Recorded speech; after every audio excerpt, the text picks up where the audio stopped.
সকলকে স্বাগত জানাই নিউজ পয়েন্ট চ্যানেলে।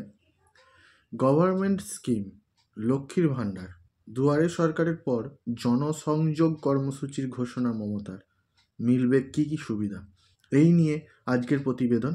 আপনারা শুনতে থাকুন কি বলেছে। দুয়ারে লোকসভা নির্বাচন চলে আসছে, তাই নিয়ে সরগরম রাজ্যের রাজনৈতিক মহল, বিভিন্ন দিকে কানাঘুষো সব কিছুই শোনা যাচ্ছে। এবার কেন্দ্রের বিরুদ্ধে বঞ্চনার অভিযোগ এনে ফের একবার সরব হয়েছেন মমতা বন্দ্যোপাধ্যায়। তিনি বললেন, এবার থেকে রাজ্য সরকার জনসংযোগ কর্মসূচি চালু করতে চলেছে। পোলিং স্টেশন অনুযায়ী থাকবেন 3 জন অফিসার। ঠিক কি জানা যাচ্ছে, কারা এই উদ্যোগের ফলে উপকৃত হতে চলেছেন, জেনে নিন বিস্তারিত। আমি এই নিয়ে বলছি, আপনারা শুনতে থাকুন। লোকসভা নির্বাচনের আগেই রাজ্য সরকারের নেওয়া উদ্যোগ। মঙ্গলবার নবান্ন থেকে জনসংযোগ কর্মসূচির ঘোষণা করলেন রাজ্যের মুখ্যমন্ত্রী মমতা বন্দ্যোপাধ্যায়। এদিন নবান্নের বিভিন্ন সাংবাদিকদের মুখোমুখি হন,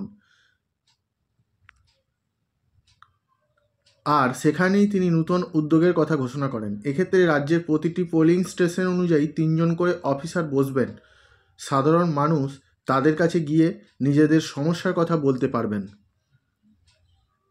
কি এই জনসংযোগ কর্মসূচি, এটা কি করতে চলেছেন শুনুন তাহলে। একদিন মুখ্যমন্ত্রী মমতা বন্দ্যোপাধ্যায় বললেন, আগামী 20 তারিখ থেকে 12 ফেব্রুয়ারি পর্যন্ত সমস্ত পোলিং স্টেশনের অনুযায়ী 3 জন করে আধিকারিক বসবেন। সাধারণ মানুষ তাদের কাছে শংসাপত্র নিয়ে সমস্যার কথা জানাতে পারবে। এসসি বা এসটি সম্প্রদায়ের মানুষকে শংসাপত্র নিয়ে বিশেষভাবে সতর্ক করেছেন মুখ্যমন্ত্রী মমতা বন্দ্যোপাধ্যায়।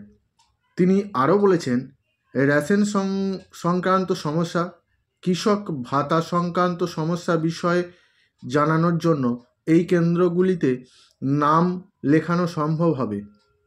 পাশাপাশি নাম লিখতে পারেন পরিযায়ী শ্রমিকরাও। আর কি বলেছেন মুখ্যমন্ত্রী মমতা বন্দ্যোপাধ্যায়ের এই ঘোষণা অত্যন্ত তাৎপর্যপূর্ণ বলে মনে করা হচ্ছে। এর আগে দুয়ারে সরকার থেকে শুরু করে আরও একাধিক কর্মসূচি ব্যাপকভাবে সাড়া ফেলেছিল। এবার মমতা বন্দ্যোপাধ্যায়ের এই উদ্যোগ বেশ বড়সড় সাড়া ফেলবে বলে মনে করা হচ্ছে। এর আগে দুয়ারে সরকারের শিবিরের কথা উল্লেখ করেছিলেন রাজ্যের মুখ্যমন্ত্রী মমতা বন্দ্যোপাধ্যায়। এই শিবিরে বসে সাধারণ মানুষ নিজের বিভিন্ন সরকারি কর্মসূচি সংক্রান্ত জিজ্ঞাসা বা সমস্যা নিতে পারবেন বা আবেদন করতে পারবেন। সেখানে লক্ষ্মীর ভাণ্ডার, বিধবা ভাতা সহ সরকারের একাধিক প্রকল্পের জন্য আবেদন করাও সম্ভব হতো। রাজ্য সরকারের এই উদ্যোগ ব্যাপকভাবে সাড়া পেয়েছিল।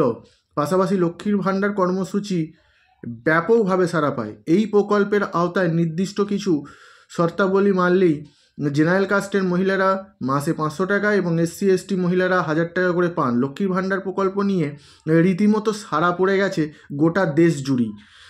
এদিকে কেন্দ্রীয় বঞ্চনার বিরুদ্ধে সরব হন তিনি। কেন্দ্রে রাজ্যকে পাওয়া টাকা দিচ্ছে না দাবি মমতা বন্দ্যোপাধ্যায়ের। পাশাপাশি রাম মন্দির উদ্বোধনের দিন সংহত মিছিল করতে চলেছেন বলে জানানো যাচ্ছে মমতা বন্দ্যোপাধ্যায়ের পক্ষ থেকে। তার এই ঘোষণার বিশেষ তাৎপর্যপূর্ণ বলে মনে করা হচ্ছে। এদিন বিভিন্ন ব্লকে সংহত মিছিল করবে তৃণমূল, জানা যাচ্ছে এমনটাই। এটাই ছিল আজকের প্রতিবেদন। ভালো লাগলে সবার সাথে শেয়ার করুন, আর চ্যানেল নতুন হলে অতি অবশ্যই চ্যানেলটিকে সাবস্ক্রাইব করে পাশে থাকুন।